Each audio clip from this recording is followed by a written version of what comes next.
Bonjour à toi. Aujourd'hui, j'aimerais te parler et surtout te partager de l'expérience que j'ai sur le développement informatique.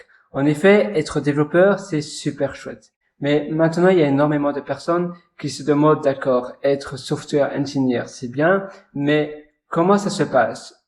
Au quotidien, qu'est-ce que tu fais? Bon, premièrement, souvent, la plupart des sociétés tech, la plupart des sociétés en informatique proposent des horaires flexibles.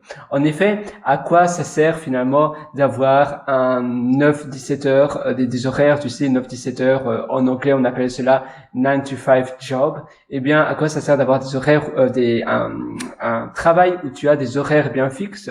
Parce que ça a du sens en retail, donc dans les magasins, en vente, ça a du sens quand c'était l'ère industrielle, et puis après aussi pour l'organisation, quand tout le monde se trouvait dans les bureaux, ça avait du sens. Mais en informatique, on travaille souvent avec des horaires différents, et souvent les horaires sont flexibles, et on peut souvent du coup travailler aussi de chez nous, à domicile, à la maison. Et si le travail est bien fait, si tu fais bien ton travail et que tu le rends à l'heure, pourquoi ne pas travailler de chez soi ou bien peu importe, la plupart des sociétés proposent, autorisent de travailler dans d'autres pays. Donc voilà, peu importe finalement de la géographie, tu peux très bien te trouver à Bali, en Amérique latine ou autre. Maintenant, pour des raisons fiscales, eh bien, tu dois rester un minimum de 6 mois dans le pays où la société se trouve et où tu reçois ton salaire. Ça veut dire que si tu reçois ton salaire en France sur un compte en banque français, eh bien tu dois rester un minimum de 6 mois sur le territoire français. Mais sinon, tu peux très bien aller en Estonie, en Lituanie, en Inde, au Sri Lanka, à Costa Rica, ou peu importe où tu as envie d'y aller, où tu as envie d'aller, et tu peux continuer ton travail en tant que développeur. Ça ne donne aucun frein. Et pour prendre les avions, je te conseille souvent de prendre l'avion alors le vendredi soir. Donc ça, c'est un aspect très sympa, c'est la flexibilité.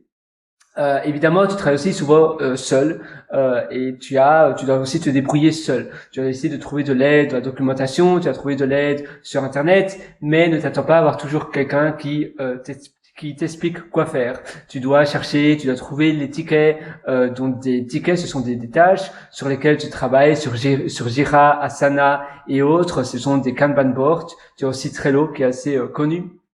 Et là, tu gères les tâches que tu vas réaliser. Si tu as des temps morts, c'est assez courant en tant que développeur de gérer ton temps par toi-même, de mettre à jour la documentation, d'être proactif et de faire d'autres choses qui sont bénéfiques pour la société ou d'aider d'autres collègues. Ça peut aussi être le cas. Et finalement, faire du code reviews, donc de la revue de code sur des pull requests sur GitHub, GitLab et Bitbucket et autres. Donc tu vois finalement, en effet, métier de développeur, c'est très sympa. Maintenant, évidemment, les points plus noirs, c'est qu'il faut être passionné, parce que souvent tu as des heures supplémentaires à faire, parce que le travail, eh bien, c'est très dur de donner une date pour le travail. Souvent on dit voilà, cette fonctionnalité-là sera terminée pour vendredi prochain, et c'est impossible de prédire ce qui va arriver sur la route. Et il y a souvent du retard. On a un mal fou en tant que développeur de donner un deadline, donc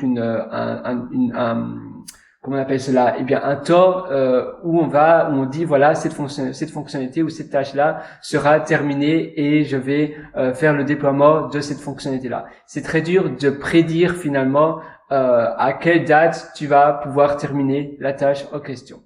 En informatique, il y a toujours des imprévus. Et très souvent, tu donnes une date plus positive, une date plus avancée, je veux dire plus proche que la date réelle qui sera toujours un peu retardée. Et donc, en effet, tu devras souvent faire des heures supplémentaires. Il faut aussi être passionné parce qu'il faut continuellement apprendre de nouvelles choses et tout change très très vite.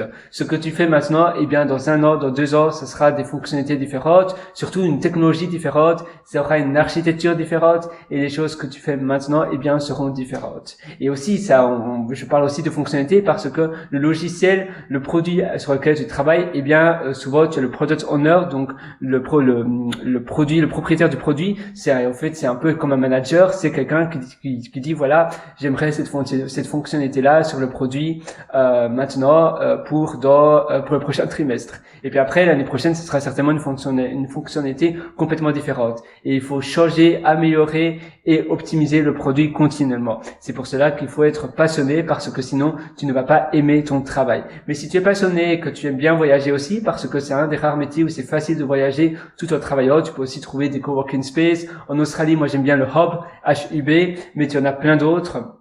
Tu as aussi Wotso en Australie, W-O-T-S-O, Wotso, quelque chose comme ça.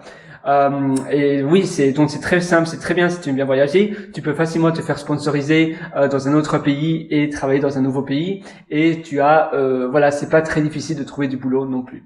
Mais il faut être passionné, il faut aimer apprendre et il faut continuellement se remettre à jour. Parce que si tu n'as pas envie d'apprendre et de te remettre à jour et de faire les choses différemment, presque de manière hebdomadaire, eh bien alors ça ne va pas aller. Ce que tu fais maintenant, eh bien dans un an, ça sera obsolète et ça sera quelque chose de différent.